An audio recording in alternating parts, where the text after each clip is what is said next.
Hello dear student, welcome back to study with Jyoti. तो आपने last video में देखा था कि हमने क्या किया था, लिमिट्स ऑफ एल्जेब्रिक फंक्शन, जहां पे हमने देखा था कि अगर हमारे पास दो फंक्शन ऐड हो रहे हैं तो हमारी लिमिट कैसे निकलेगी यहाँ पे, है ना। एंड अगर ये माइनस हो रहे हैं तो लिमिट हमारी कैसे निकलेगी, या फिर अगर ये डिवाइड मतलब मल्टीप्लाई हो रहे हैं तो हम लिमिट कैसे निकालेंगे, या फिर डिवाइड हो रहे हैं तो हम लिमिट कैसे निकालेंगे, राइट। बट आज हम क्या करने वाले हैं कि limits of polynomial and rational functions. तो अगर हमारे पास दो रैशनल फंक्शन मतलब बन रहे हैं या फिर पोलिनोमियल फंक्शन है तो उनकी हम लिमिट कैसे निकालेंगे, इनका जनरलाइजेशन केस भी देखेंगे हम कि जो पोलिनोमियल का फंक्शन होता है वो किस टाइप का होता है। A naught plus A one x plus A two x two मतलब x square plus a three x three plus and so on a n x raised to power n, है ना। ये हमारे पास फंक्शन होता है किसका, पोलिनोमियल का। और सिमिलरली हमारा रैशनल फंक्शन का किस टाइप का होता है, एफ ऑफ एक्स अपॉन में जी ऑफ एक्स। ये हमने डिवाइड वाले केस में किया तो था, बट इसमें हम थोड़ा डिफरेंट तरीके से करने वाले हैं, मतलब इसके और केसेस इसमें आने वाले हैं, तो वो हम डिस्कस करेंगे इस वीडियो में। तो आपको अगर ये कॉन्सेप्ट देखना है, क्योंकि ये इंपॉर्टेंट भी बहुत है, अगर आप जेई मेन या फिर मतलब आईआईटी वाला एग्जाम भी देते हो तो उसमें भी जो लिमिट वाला जो कॉन्सेप्ट है ये बहुत मतलब रोल प्ले करता है। एक एक नंबर के क्वेश्चन में सिंपल सिंपल क्वेश्चन बना के देता है, उसमें बच्चे उलझ जाते हैं, ठीक है। तो आप ये वाला जो कॉन्सेप्ट है ये अच्छे से देखना, क्योंकि ये सच में बहुत इंपॉर्टेंट है। ओके, तो अब हम स्टार्ट करते हैं इसकी प्रॉपर डेफिनेशन से, ताकि आपका कॉन्सेप्ट बिल्कुल क्लियर हो जाए with example. Okay, so let's start with this. तो गाइज ये है हमारी डेफिनेशन किसकी, अगर हम पोलिनोमियल फंक्शन की डेफिनेशन देखते हैं तो ये क्या है, अगर हम प्रॉपर देखें तो a function f is said to be a polynomial function of degree n। f of x is equal to क्या होता है मेरे पास, a naught plus A one x plus A two X square plus and so on, कहां तक जाता है a n x n। और जो ये लास्ट वाला a n है वो हमारा जीरो नहीं होना चाहिए, जीरो अगर हो गया तो फिर वो हमारा कहां तक चला जाएगा, x raise to power n minus one तक, ठीक है। तो इसलिए जो a n है वो हमारा जीरो नहीं होना चाहिए। और यहाँ पे देखो क्या मतलब है, a नोट का मतलब क्या है, यहाँ पे ये आपका a naught x raise to power zero है यहाँ पे, तो एक एक पावर आपकी इंक्रीज हुई है, तो x raise to power zero का मतलब क्या होता है, वन। तो इसलिए हम सिंपल लिख रहे हैं इसको a नोट। ओके, तो ये हमारी डेफिनेशन होती है किसकी, पोलिनोमियल फंक्शन की। अब हम देखो लिमिट कैसे निकालेंगे इस पूरे फंक्शन की, वो हम देखते हैं।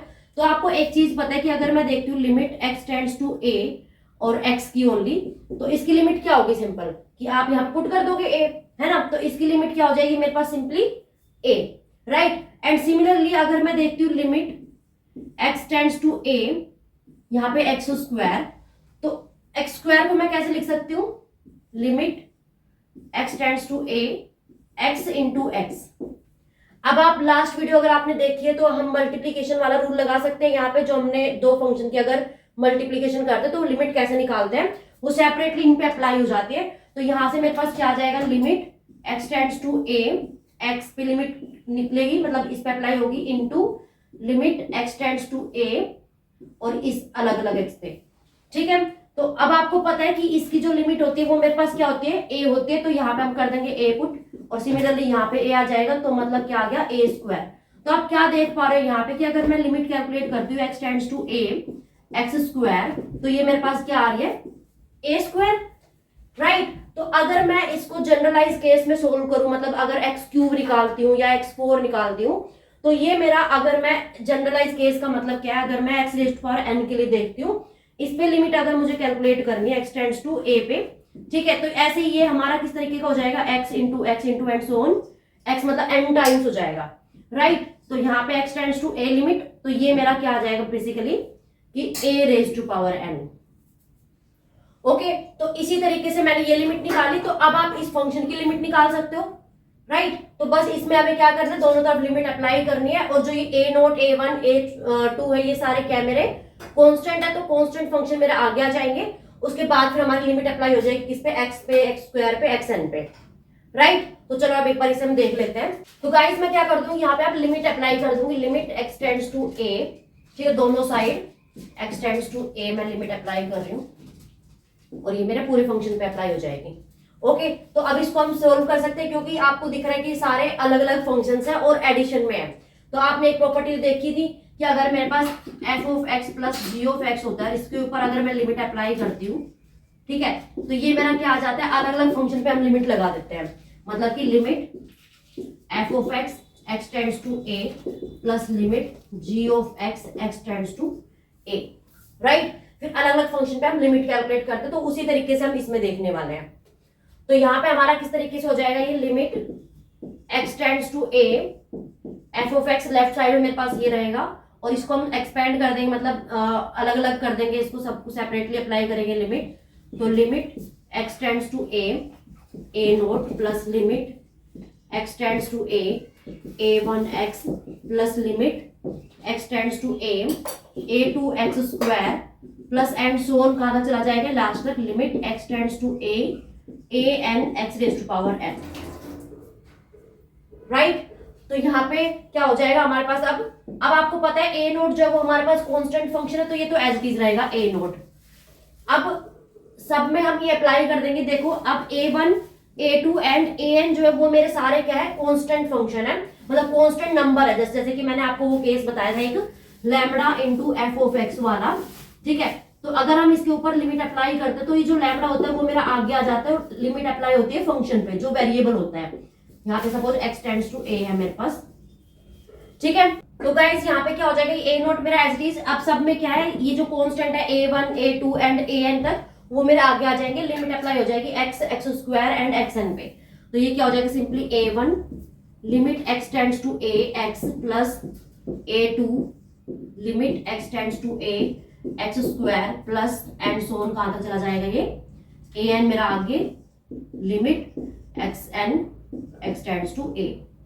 ओके, तो अभी आपने देखा कि लिमिट अगर मैं अप्लाई करती हूँ x पे तो मेरा a आता है, x स्क्वायर पे अप्लाई करती हूँ तो a स्क्वायर आता है, राइट। तो मतलब कि अब क्या हो जाएगा मेरे पास, ये a naught as it is plus यहाँ पे a1 एज इट इज ये वाला, और जो इसकी जो लिमिट है वो मेरे पास क्या आ जाएगी अब a ओनली, क्योंकि x की जगह आप a पुट करोगे तो a आएगा, प्लस a2, ये जो अगर आप यहाँ पे a पुट करोगे तो क्या आ जाएगा, इसके अकॉर्डिंग a स्क्वायर आ जाएगा, ठीक है। तो ये हो जाएगा मेरे पास simply a square plus and so on. अगले वाला क्या आ जाएगा a3, मतलब अगर हम एक और केस देख लेते हैं यहाँ पे, तो a3 a raise to power 3, ठीक है, a क्यूब मतलब प्लस एंड सो ऑन, कहां तक an xn की लिमिट जो वो क्या आ जाएगी मेरे पास a raise to power n, ठीक है। तो आप देख रहे थे कि ये मेरे पास सिंपल f ऑफ x का फंक्शन, अगर मैं x वेरिएबल यहाँ पे रख रही हूँ, और यहाँ पे आप देख रहे हो कि सब में a फंक्शन है, तो मैं इसको लिख सकती हूँ क्या, f ऑफ a।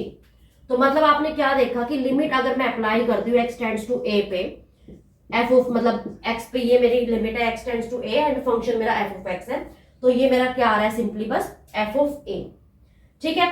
तो ये गाइस इस तरीके से हम पोलिनोमियल फंक्शन की लिमिट निकालते हैं। मतलब कि अगर आपके पास एग्जांपल की अगर मैं बात करती हूँ, तो अगर आपके पास हुआ x4 प्लस एक्स क्यूब, इस पे आपको लिमिट निकालनी है x रेज टू पावर 1 पे, तो आप सिंपली क्या कर दोगे, क्योंकि ये पोलिनोमियल फंक्शन है तो पोलिनोमियल में सिंपल क्या हो जाएगा, 1 यहाँ पे पुट कर दोगे, 1 यहाँ पे पुट कर दोगे, तो क्या हो जाएगा 1 raise to power 4 plus 1 raise to power 3, तो मतलब कि 1 प्लस 1 इज इक्वल टू 2।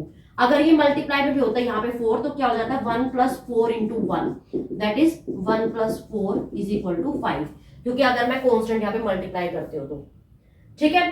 तो गाइस इस तरीके से हम निकालते हैं किसकी लिमिट, पोलिनोमियल फंक्शन की। ओके, सो आई होप आपको ये वाला कॉन्सेप्ट क्लियर हो गया होगा। अब हम एक बार रैशनल फंक्शन की डेफिनेशन और देख लेते हैं कि उसको हम कैसे प्रोसीड करेंगे। तो गाइस अब हम बात करते हैं किसकी रैशनल फंक्शन की लिमिट हम कैसे निकालेंगे। ओके, तो गाइस इसमें देखो, सपोज मेरे पास f ऑफ x एक फंक्शन है, gx अपॉन में hx मान लेती हूँ, मतलब मैं इसको एक एग्जांपल के बेस पे ले लेती हूँ ताकि आपको एग्जांपल भी क्लियर होता रहे। तो गाइस देखो ये मेरे पास रैशनल फंक्शन हो गया। अब अगर मैं लिमिट अप्लाई करती हूँ तो सिंपली क्या हो जाएगा, limit x tends to suppose a मान लेते हैं, यहाँ पे हम limit x tends to a। Okay, तो रैशनल फंक्शन है, अब डिवाइड वाला है तो मतलब ऊपर दोनों मतलब अलग अलग लग जाएगी, तो limit x tends to a g of x upon में limit x tends to a h of x, right. तो यहाँ पे अब देखो, अब मेरे पास दो केसेस आते हैं यहाँ पे। फर्स्ट, अगर आप रैशनल फंक्शन ले रहे हो तो ये जो h ऑफ x है ये मेरा हमेशा नॉट इक्वल टू 0 होना चाहिए, बट इन केस अगर ये हमारा 0 हो गया, मतलब कि कुछ मेरा इस टाइप का फंक्शन है, सपोज एक्स स्क्वायर अपॉन में x माइनस 1 है, और यहाँ पे मैं जो लिमिट है वो लगा रही हूँ x टेंड्स टू 1, तो अगर आप इसमें 1 पुट करोगे तो जो नीचे वाला है वो क्या हो जाएगा, ये तो ऊपर वाला तो 1 रहेगा, ठीक है, बट नीचे क्या हो जाएगा आपका 1 माइनस 1 दैट इज 1 अपॉन में 0 बन गया, ठीक है। तो इसमें कोई चांस ही नहीं है कि आपकी मतलब जो लिमिट है वो कैसे आप निकालोगे, ठीक है। तो इसके भी हमारे पास अलग अलग रूल आते हैं, बट अगर इस टाइप का फंक्शन आपके पास कुछ बन रहा है तो अगर न्यूमरेटर जो है वो हमारा जीरो नहीं है, ठीक है। न्यूमरेटर अगर हमारा जीरो नहीं है बट डिनोमिनेटर अगर जीरो बन गया तो उस केस में जो मेरे पास लिमिट होगी वो क्या हो जाएगी, नॉट डिफाइंड।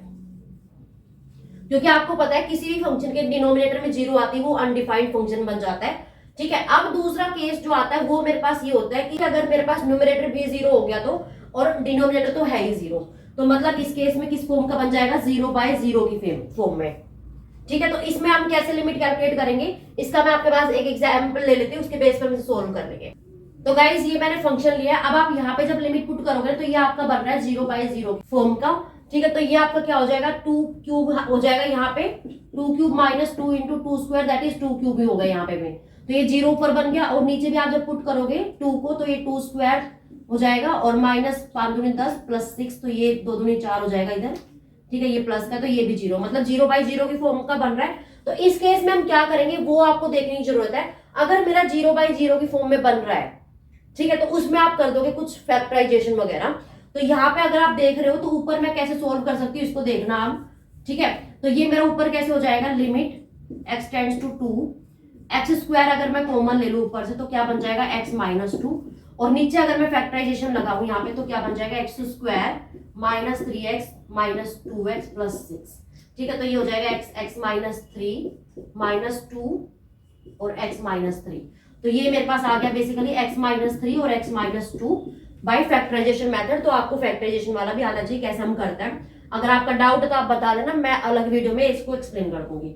ओके, तो यहाँ पे आप देख रहे हो कि ये जो है मेरा कैंसिल हो जाएगा यहाँ पे, तो ये मेरा क्या आ जाएगा, सिंपली आप limit x tends to 2 x square upon में x माइनस 3।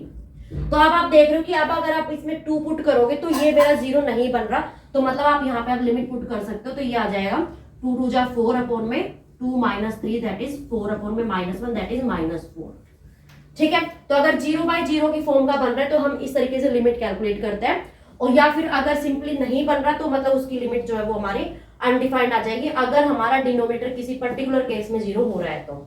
वैसे आप ट्राई करोगे कि आप उसे पूरा सोल्व करो, बट नहीं हो रहा तो किसी किसी केस में आ जाता है कि वो अनडिफाइंड मतलब नॉट डिफाइंड लिमिट हो जाती है। ओके, तो अब देखो मैंने एक सिंपल से एग्जाम्पल लिया यहाँ पे, तो इसमें तो आपका सिंपली सोल्व हो जाएगा। आप दोनों तरफ अप्लाई कर दोगे लिमिट, मतलब ये दोनों फंक्शंस में, तो क्या हो जाएगा, simply limit x square plus 1 x tends to 1 upon में limit x tends to 1 x plus 100, right. तो यहाँ पे ऊपर अप्लाई करोगे तो ये क्या आ जाएगा आपका 1 प्लस 1 अपॉन में 1 प्लस 100 दैट इज 2 अपॉन में 1 प्लस 100 इज 101, ठीक है। तो इस तरीके से आप ये लिमिट कैलकुलेट कर लोगे। ओके, तो आई होप आपको ये सारे एग्जाम्पल्स क्लियर है, तीनों एग्जाम्पल तीनों टाइप के, ठीक है। तो आपको क्या करना है, सबसे पहले अगर 0/0 की फॉर्म में आपको ट्राई करना है कि आप उसके फैक्टर्स बना लो, फैक्टर बना के वो कैंसिल हो जाएंगे कहीं ना कहीं, ठीक है। उसके बाद आपकी जो लिमिट है वो बिल्कुल इजीली आ जाएगी कैलकुलेट होके, ठीक है। तो कुछ और एग्जांपल्स है वो हम अगली वीडियो में डिस्कस करेंगे अलग से, ठीक है। तो यस गाइस, आई होप आपको ये वाला कॉन्सेप्ट अच्छे से क्लियर हो गया होगा, rational function and polynomial function के हम कैसे लिमिट निकालते हैं। Okay, so yeah thank you so much for watching, मिलते हैं नेक्स्ट वीडियो में, till then bye bye, take care.